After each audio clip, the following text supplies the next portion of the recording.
అందరికీ నమస్కారం. నా పేరు సర్వ. నేను కల్పాకంలో యూకేజీ చదువుతున్నాను.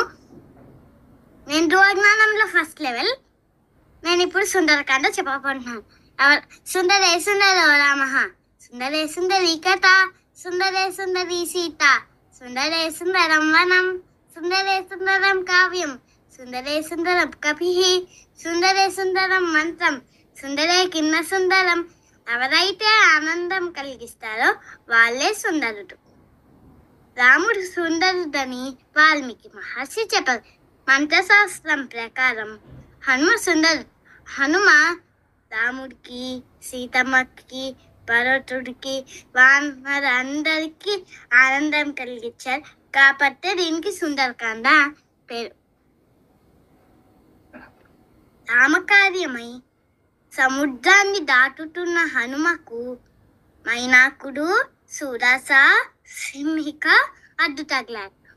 తన వినయ, బుద్ధి బలాలతో వాళ్ళని దాటుకుని లంకను తన ఎడం చేతితో కొట్టి లోపలికి లంక మొత్తం సీతమ్మ కోసం వెతికి ఆఖరికి అశోకవనంలో చూశారు.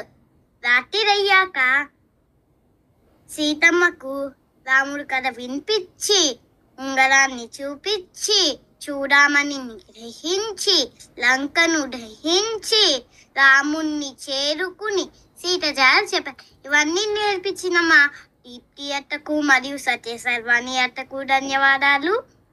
ధ్రువజ్ఞానం టీంకి ధన్యవాదాలు. చాలా చక్కగా చెప్పావు. సుందరుడు అని అంత సుందరంగా మా అందరికి కూడా ఆనందాన్ని కలిగించావు. ఈ రోజు హనుమంతుడు నిన్ను ఆశీర్వదిస్తాడు. చాలా బాగుంది.